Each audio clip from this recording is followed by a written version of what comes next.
તો અહીંયા છે ચેપ્ટર 11નું પ્લેલિસ્ટ કે જેમાં ગુસ્સેટના જૂના વર્ષના પ્રશ્નો 2006થી લઈ અને 2024 સુધીનો સમાવેશ થાય છે. તો સૌથી પહેલો પ્રશ્ન છે કે 600 નેનોમીટર તરંગ લંબાઈના તરંગો ઉત્સર્જિત કરતા એક બલ્બનો પાવર 66 વોટ છે. તો બલ્બમાંથી દરેક સેકન્ડે ઉત્સર્જિત થતા ફોટોનની સંખ્યા કેટલી થશે?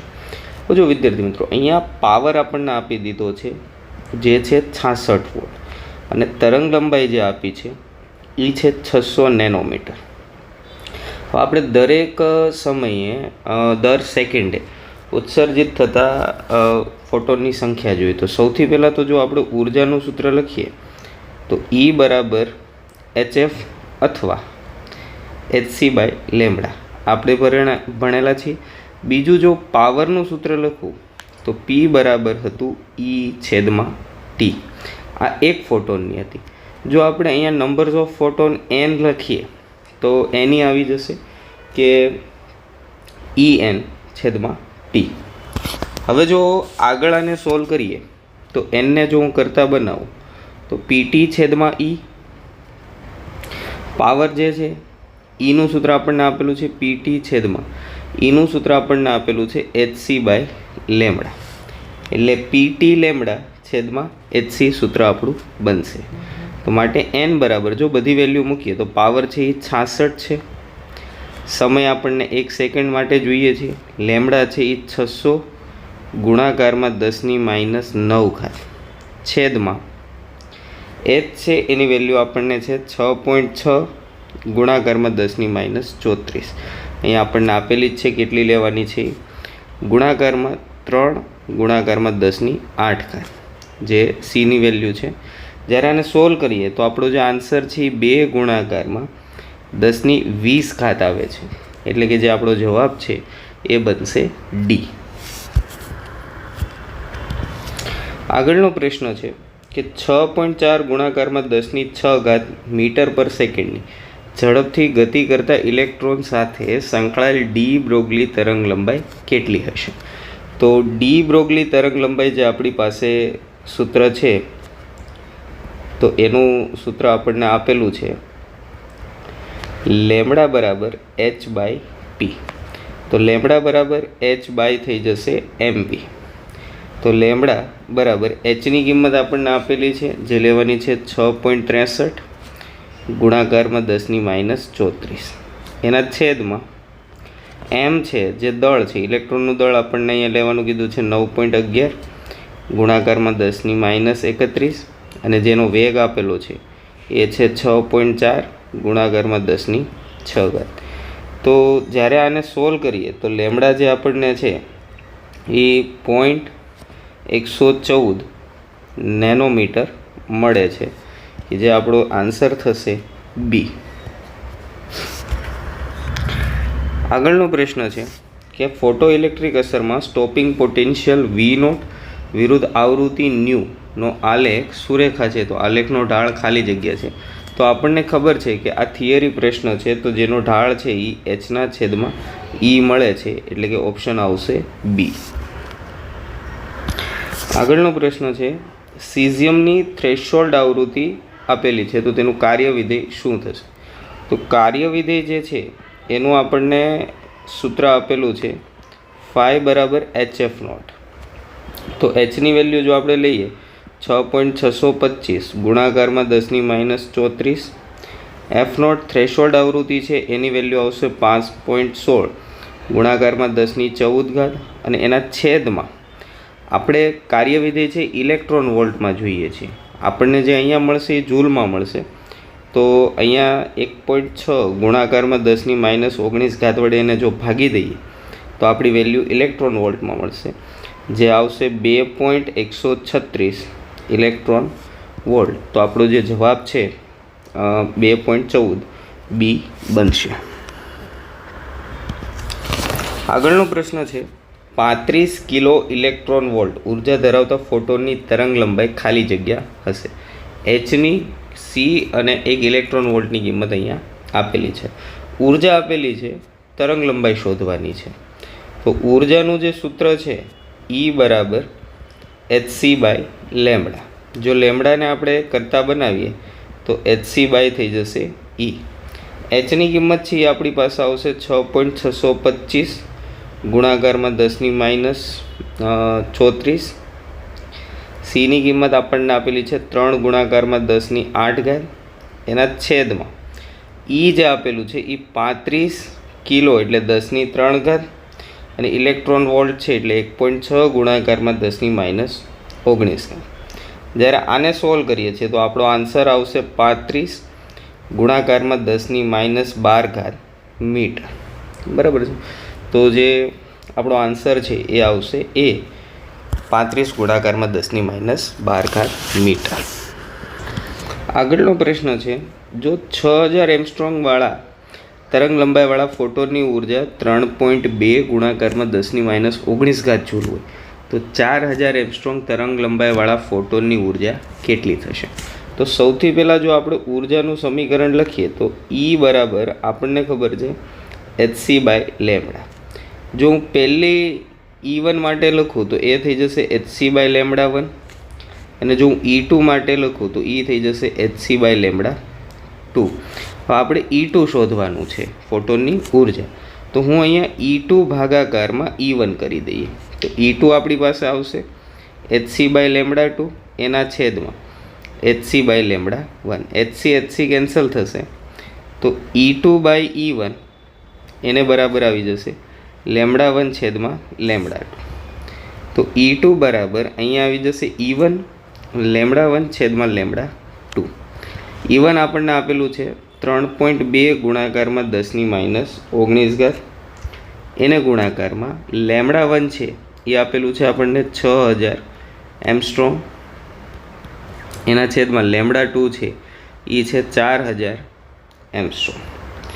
જ્યારે આપણે આને સોલ્વ કરીએ તો જે આપણો આન્સર છે એ આવશે 4.8 ગુણાકારમાં 10⁻19 જૂલ. આપણો જે સાચો આન્સર છે એ બનશે ડી 4.8 ગુણાકારમાં 10⁻19. આગળનો પ્રશ્ન છે, હાઇડ્રોજન પરમાણુમાં ઇલેક્ટ્રોન 5મી કક્ષામાંથી 3જી કક્ષામાં સંક્રાંતિ કરે તો ઇલેક્ટ્રોનના કોણીય વેગમાનમાં થતો ફેરફાર શોધો. હવે અહીંયા છે 5મી કક્ષા છે ત્યાંથી એ પહેલી કક્ષામાં 3જી કક્ષામાં સંક્રાંતિ કરે છે. તમારે કોણીય વેગમાનનો ફેરફાર એટલે કે ડેલ્ટા એલ શોધવાનું છે. તો ડેલ્ટા એલમાં આવશે 5મી કક્ષામાંથી 3જી કક્ષામાં થાય છે એટલે L5 માઇનસ L3. શું ગમે? કેમ કે આન્સર અહીંયા માઇનસ ના આવે એના માટે. તો L5 છે તો આપણને બોહરનો અધિદર ખબર છે કે NH/2π. તો જો આપણે એ પ્રમાણે લખીએ તો n છે 5મા નંબરનું છે એટલે 5h/2π માઇનસ 3h/2π. તો અહીંયા જે આન્સર આવશે એ 2h/2π આવશે. 2 થી 2 કેન્સલ થશે તો h/π કોણીય વેગમાનનો ફેરફાર આવશે એટલે કે આન્સર આવશે બી h/5. આગળનો પ્રશ્ન છે કે એક પરમાણુમાં 5.4 ઇલેક્ટ્રોન વોલ્ટ તફાવત બે ઉર્જા સ્તરોને જુદા પાડે છે.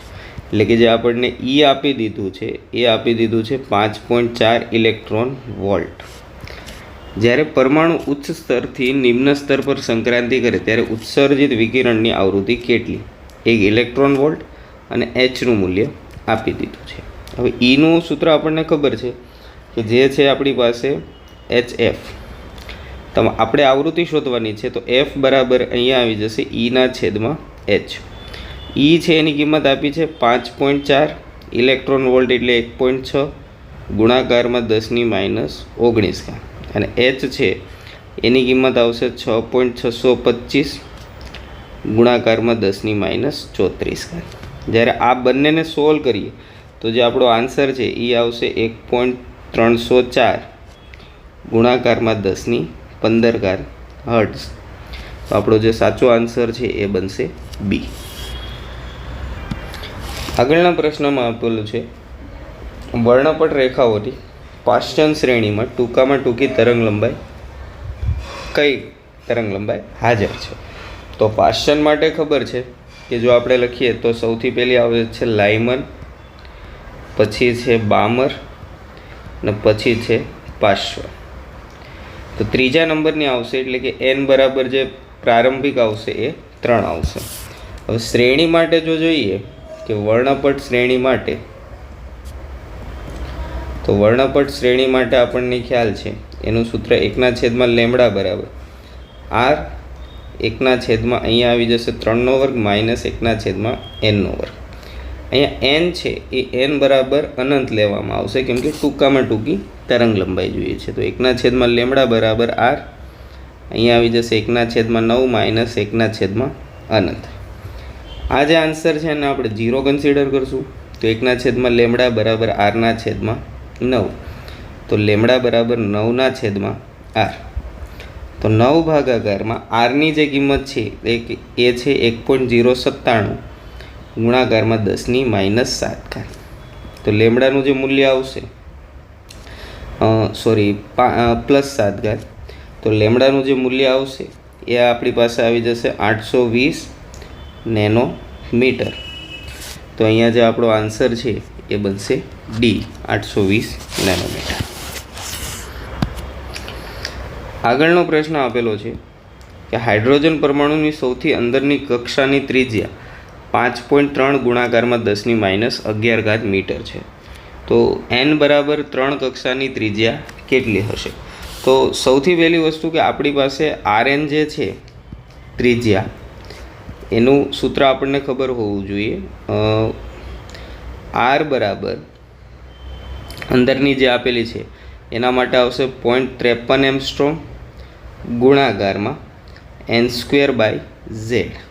એની શોર્ટકી માટેનું સૂત્ર છે. હવે z અહીંયા જોઈશું તો હાઇડ્રોજન માટે જ છે, તો z આપણે એક જ લેવાનો રહેશે. તો માટે r બરાબર 0.53 ગુણાકારમાં 10⁻11 અને ત્રીજી કક્ષા માટે કીધું છે તો અહીંયા આવી જશે 3નો વર્ગ. જ્યારે આપણે આને સોલ્વ કરીએ છીએ તો જે આપણો આન્સર છે એ 4.77 ગુણાકારમાં 10⁻10 મીટર આપણને મળે છે. એટલે કે જે આપણો આન્સર છે એ બનશે સી. આગળનો પ્રશ્ન છે હાઇડ્રોજન પરમાણુની ધરા અવસ્થાની ઉર્જા -13.6 ઇલેક્ટ્રોન વોલ્ટ છે. તો આ અવસ્થામાં ઇલેક્ટ્રોનની ગતિ ઉર્જા કેટલી હશે? તો આપણને ઉર્જા જે છે બધી એના વિશેનું એક સૂત્ર આપણી પાસે છે કે ભાઈ E બરાબર -k એને બરાબર U/2. આ સૂત્ર છે એના ઉપરથી લઈએ તો E બરાબર અહીંયા આપેલું છે -k. આપણે ગતિ ઉર્જા શોધવી છે તો k બરાબર થઈ જશે -e. તો k બરાબર -13.6. તો k આપણી પાસે આવી જશે 13.6 ઇલેક્ટ્રોન વોલ્ટ. તો અહીંયા જે આપણો આન્સર છે એ આવશે સી. આગળનો પ્રશ્ન છે હાઇડ્રોજન પરમાણુની સૌથી અંદરની કક્ષાની ત્રિજ્યા 5.3 ગુણાકારમાં 10⁻11 મીટર છે. તો n બરાબર 4 કક્ષાની ત્રિજ્યા કેટલી હશે? હમણાં આપણે આગળ જોઈ ચૂકેલા છીએ. તો r4 જો લખું તો એ થઈ જશે 0.53 એંગસ્ટ્રોમ ગુણાકારમાં n²/z. z અહીંયા એક જ રહેશે હાઇડ્રોજન હોવાના લીધે. તો r4 બરાબર 0.53 ગુણાકારમાં 10⁻10. n છે એ 4 આપેલું છે તો 4નો વર્ગ. જ્યારે આને સોલ્વ કરીએ છીએ તો જે આપણો આન્સર છે એ આવશે 8.48 ગુણાકારમાં 10⁻10 મીટર. તો અહીંયા આપણી પાસે આન્સર આવશે એ, ઓપ્શન એ 8.48 ગુણાકારમાં 10⁻10 મીટર. આગળનો પ્રશ્ન છે કે હાઇડ્રોજન પરમાણુમાં ઇલેક્ટ્રોનની ગતિ ઉર્જા આટલી આપેલી છે તો તેની સ્થિતિ ઉર્જા કેટલી થશે? હમણાં આપણે જોયું તે પ્રમાણે કે જો E બરાબર લખીએ તો -k એને બરાબર U/2. તો જો k અને uનું મૂલ્ય આપણે શોધીએ તો અહીંયા આવી જશે u બરાબર -2k. તો u બરાબર -2 ગુણાકારમાં k ની જે વેલ્યુ છે આ અહીંયા આપેલી છે આપણી પાસે. તો e² છેદમાં 8πε0r. આ 2 થી જો આ 8ને કેન્સલ કરીએ તો u બરાબર થઈ જશે -e² છેદમાં 4πε0r. તો અહીંયા જે આપણો આન્સર છે એ આવી જશે બી -e²/4πε0r. આગળનો પ્રશ્ન છે કે હાઇડ્રોજન પરમાણુમાં પ્રથમ ઉત્તેજિત અવસ્થામાં કુલ ઉર્જા -3.4 ઇલેક્ટ્રોન વોલ્ટ છે. તો આ અવસ્થામાં ઇલેક્ટ્રોનની સ્થિતિ ઉર્જા ખાલી જગ્યા ઇલેક્ટ્રોન વોલ્ટ હશે. તો આપણે ફરીથી જોઈએ કે આગળ આપણે શીખવાડેલું છે એ પ્રમાણે E બરાબર -k બરાબર -u/2. તો કુલ ઉર્જા E આપેલી છે તો u બરાબર જો આપણે લખીએ તો 2e થશે. તો 2 ગુણાકારમાં Eની વેલ્યુ આપેલી છે -3.4. તો અહીંયા જે આપણે ટોટલ એનર્જી થઈ જશે એ -6.8 ઇલેક્ટ્રોન વોલ્ટ આવશે. તો જે આપણો ઓપ્શન છે સાચો એ આપણી પાસે બનશે એ -6.8 ઇલેક્ટ્રોન વોલ્ટ. આગળના પ્રશ્નમાં જોઈએ તો હાઇડ્રોજન પરમાણુને તેની ધરા સ્થિતિમાંથી ચોથી સ્થિતિમાં ઉત્તેજિત કરવામાં આવે તો વર્ણપટ રેખાની સંખ્યા કેટલી મળે? તો સૌથી પહેલાં જો આપણે નોર્મલી જોઈએ તો n બરાબર અહીંયા 1 છે, આ 2 છે, 3 અને 4. જો સૂત્ર સિવાયની રીતેથી જોઈએ તો હવે સીધી પહેલી જે એક છે એ સીધી આવી જાય છે એટલે 1, બીજી છે એ 4, 5 અને 1 મળશે આપણને 6. આ રીતના ટોટલ અહીંયા જે નંબર ઓફ રેખા છે એ આપણને મળશે 6. આગળનો પ્રશ્ન છે કે 5 મેગા ઇલેક્ટ્રોન વોલ્ટ ધરાવતો આલ્ફા કણ હેડોન સંઘાત અનુભવે છે. તો Z બરાબર 50 પરમાણુ ક્રમાંક ધરાવતા ન્યુક્લિયસથી તેનું ડિસ્ટન્સ ઓફ ક્લોઝેસ્ટ અપ્રોચ ગુણાકારમાં 10⁻14 હશે એ આપણે શોધવાનું છે. અહીંયા વેલ્યુ પણ આપી દીધી છે કે E અને 1 ઇલેક્ટ્રોન વોલ્ટની. તો જો આપણે ઉર્જાની વાત કરીએ તો ઉર્જા આપણે U બરાબર કે Q1 Q2 બાય R ભણી ગયા હતા. અહીંયા હું R નોટ કહી દઉં જે આપણે શોધવાનું છે. તો જો R નોટને કરતાં બનાવું તો કે Q1 Q2 છેદમાં U. હવે અહીંયા ઉર્જા આટલી ધરાવે છે તો કેની વેલ્યુ છે 9 ગુણાકારમાં 10⁹. Q1 છે એની સાથે આલ્ફા કણ આવે, આલ્ફા કણ એટલે 2e એનો વિદ્યુતભાર. બીજો છે 50 પરમાણુ ક્રમ એટલે કે થઈ જશે ZE છેદમાં ઉર્જા છે એ 5 મેગા એટલે 10⁶. ઇલેક્ટ્રોન વોલ્ટ એટલે 1.6 ગુણાકારમાં 10⁻19. તો જો R નોટ છે એની વેલ્યુ આપણે મેળવીએ અહીંયા 9 ગુણાકારમાં 10⁹ ગુણાકારમાં 2 ગુણાકારમાં 50 ગુણાકારમાં 1.6 ગુણાકારમાં 10⁻19 એનો વર્ગ છેદમાં 5 ગુણાકારમાં 10⁶ ગુણાકારમાં 1.6 ગુણાકારમાં 10⁻19. જો R નોટનું મૂલ્ય અહીંથી શોધીએ તો એ આવશે આપણી પાસે 2.88 ગુણાકારમાં 10⁻14 મીટર. તો આપણી પાસે સાચો ઓપ્શન આવશે બી. આગળનો પ્રશ્ન છે હાઇડ્રોજન પરમાણુની વર્ણપટ રેખાઓની કુલ સંખ્યા જે અનંત મળે છે કે એટલે કે ઓપ્શન આવશે ડી. આગળનો પ્રશ્ન કે જેટલી ગતિ ઉર્જા ધરાવતા આલ્ફા ગણ માટે ન્યુક્લિયસના કેન્દ્રથી લઘુત્તમ અંતર R નોટ મળે છે. જો 2k ગતિ ઉર્જાવાળા આલ્ફા ગણો આપાત કરવામાં આવે તો આ અંતર કેટલું હશે? તો સૌથી પહેલાં આપણે હમણાં સૂત્ર જોયું એ પ્રમાણે U જો હું E લઉં ગતિ ઉર્જા માટે તો કે Q1 Q2 છેદમાં R નોટ ઉર્જા માટેનું જે સૂત્ર આપણે લખીએ છીએ UA બરાબર. હવે અહીંયા આપણને આપેલું છે એને બરાબર કે જ્યારે કે જેટલું હોય છે ત્યારે આપણને R નોટ જેટલું અંતર મળે છે. તો અહીંથી જો સીધું લખીએ તો આ બધું છે એ અચળ રહી છે તો કે ચલે છે 1/R નોટ. હવે આપણે જે બીજી વખત કરીએ છીએ 2k કરીએ છીએ તો અંતર કેટલું મળશે? તો જો 2k વાળું હોય તો એમાં અંતર આપણને કેટલું મળે એ આપણે શોધવાનું છે. તો અહીંથી જો આપણે સમીકરણ બનાવીએ તો અહીંયા R નોટ ચલે છે 1/k. તો એ પ્રમાણે જો અહીંયા મેળવીએ તો ભાઈ R2/R1 એને બરાબર 1/2k છેદમાં 1/k. આ k ઉપર જશે તો R2/R1 એને બરાબર K થી K કેન્સલ થશે, અહીંયા આવશે 1/2. R1 જે પ્રારંભિક અંતર મળે છે R0 મળે છે, તો R2 બરાબર R0/2 એટલે કે અડધું અંતર થઈ જશે. તો ઓપ્શન આવશે આપણી પાસે બી. અહીં આપેલા પ્લેલિસ્ટમાં ચેપ્ટર 13 અને 14ના ગુસ્સેટના PYQSનો સમાવેશ થાય છે. તો પહેલો પ્રશ્ન જોઈએ તો સૂર્યમાં થતી પ્રોટોન અને પ્રોટોન પ્રક્રિયામાં ઇલેક્ટ્રોન અને પ્રતિકણના સંયોજનથી પ્રાપ્ત થતી ઉર્જાનું મૂલ્ય કેટલું હશે એ આપણે શોધવાનું છે. તો અહીંયા જે એની ઉર્જાનું મૂલ્ય છે એ આપણને એની જે પ્રોસેસ છે એ આપેલી છે કે E+ વત્તા E- આ રીતના આપેલી છે. તો એમાંથી આપણને 2 ગામા મળે છે અને ઉર્જા જે મળે છે 1.02 મેગા ઇલેક્ટ્રોન વોલ્ટ મળે છે.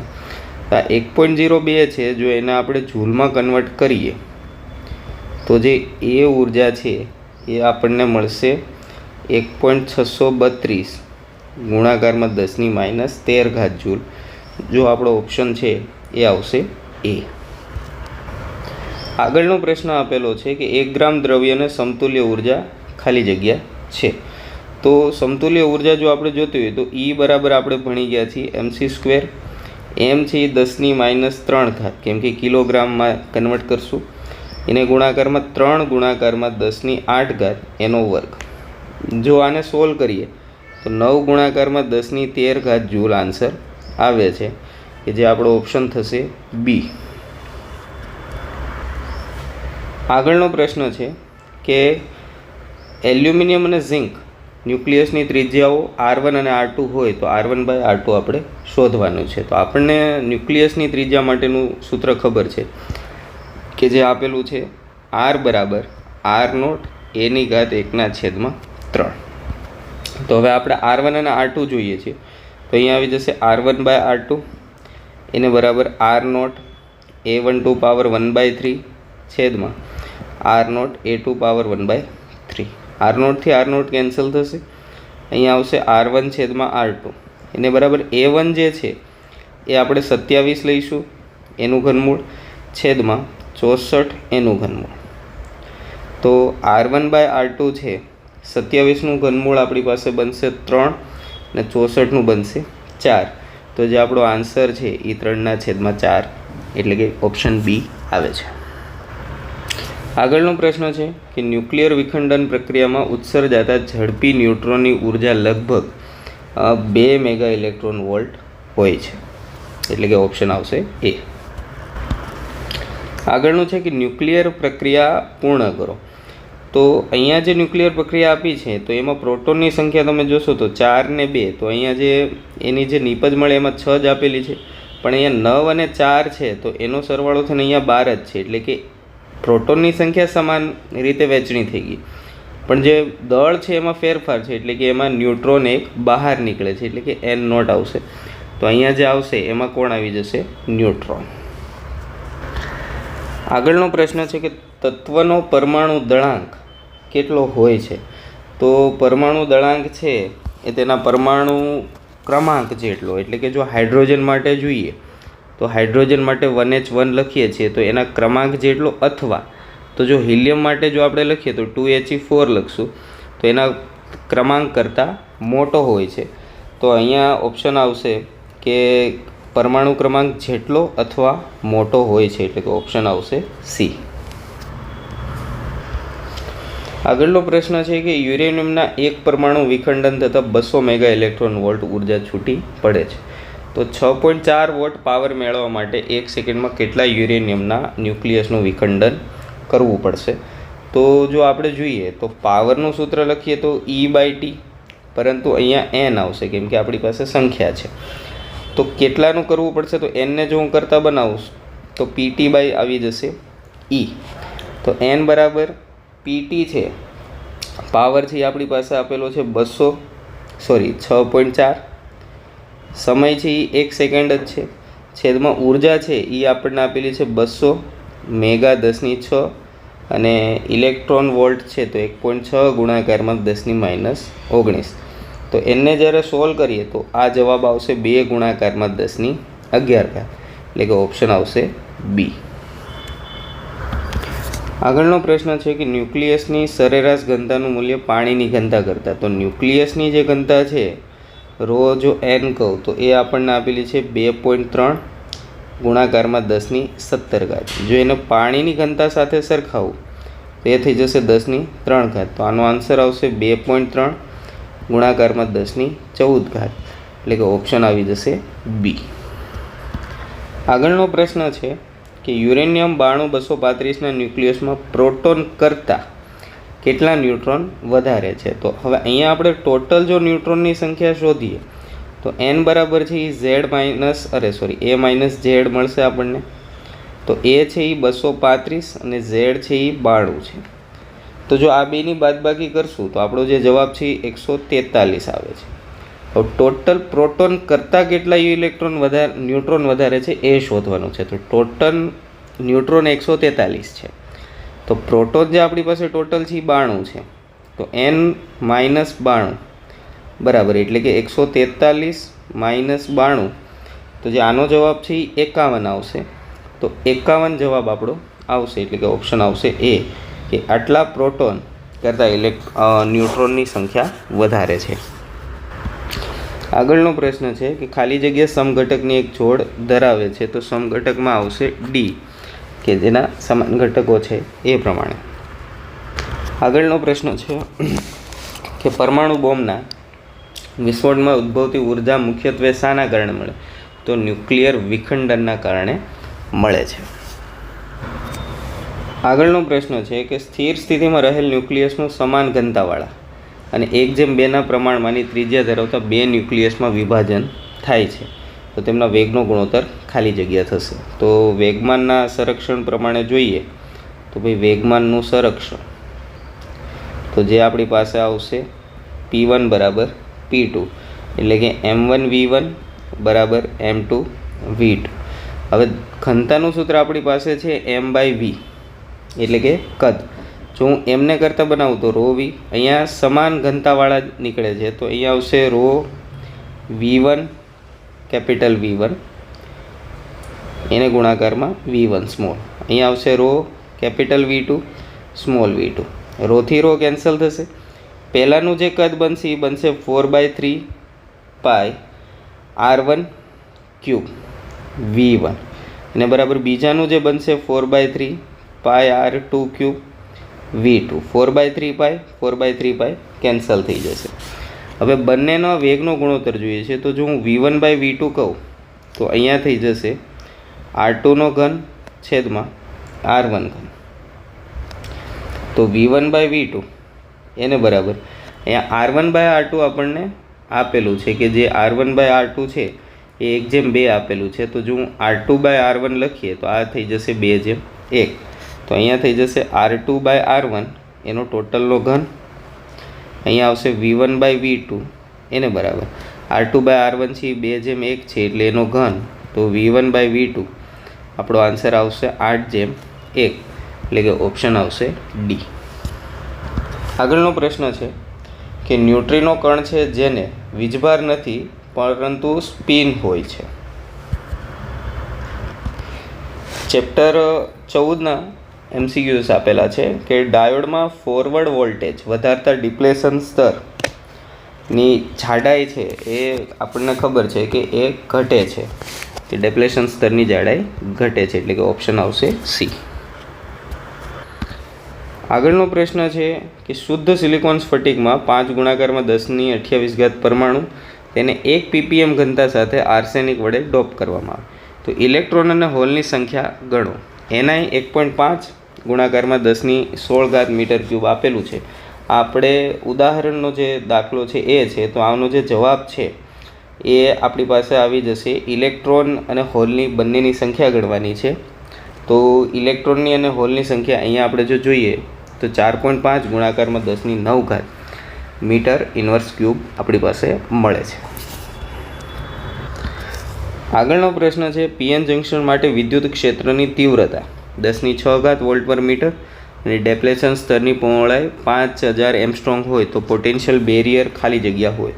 તો ચેપ્ટર 2નું જે સૂત્ર આપણી પાસે છે કે V બરાબર ED, તો પોટેન્શિયલ બેરિયર જો આપણે જોતું હોય V, તો એ આપેલું છે 10⁶, અહીંયા આવી જશે 5000 એમસ્ટ્રોંગ છે એટલે 10⁻10, આ 3 અને આ 6 એટલે કે 9 થઈ જશે.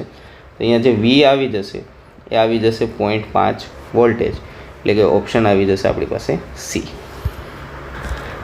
આગળનો પ્રશ્ન છે કે PN જંકશનમાં સ્પેસ ચાર્જ વિસ્તારની પહોળાઈ ખાલી જગ્યા માઇક્રોમીટરમાં હશે તો એનો આન્સર આવશે 0.5, એટલે કે ઓપ્શન A 0.5 માઇક્રોમીટર હોય છે. આગળનો પ્રશ્ન, કઈ અર્ધવાહક રચનાને કોઈપણ પ્રકારના બાયસની વોલ્ટેજની જરૂર પડતી નથી? તો જેમાં આવશે સોલાર સેલ. આગળનો પ્રશ્ન, ઝેનર ડાયોડમાં રિવર્સ બાયસ 3 વોલ્ટેજ છે, ડેપ્લેશન સ્તરની પહોળાઈ 300 એમસ્ટ્રોંગ, તો વિદ્યુત ક્ષેત્રની તીવ્રતા શોધવાની છે. તો V બરાબર આપણે ED કહીએ તો E ને જો કરતાં બનાવ તો V/D, V આપેલું છે 3, D આપેલું છે એ 300 અને એમસ્ટ્રોંગ એટલે 10⁻10. તો અહીંયા 100 થઈ જશે. તો 1/, જો આ 2 નંબર આને આપીએ 2 0, તો એ 10⁻8, એટલે અહીંયા આવશે 10⁸, એટલે કે ઓપ્શન આપણી પાસે આવી જશે C. સોરી, C નહીં આવે કેમ કે આ આપણને જે મળે છે એ વોલ્ટ પર મીટર મળે છે. જો આપણે એને સેન્ટીમીટરમાં કન્વર્ટ કરશું તો આપણો જવાબ આવશે 10⁶ વોલ્ટ પર સેન્ટીમીટર, એટલે કે આપણો જે ઓપ્શન છે એ આવી જશે B.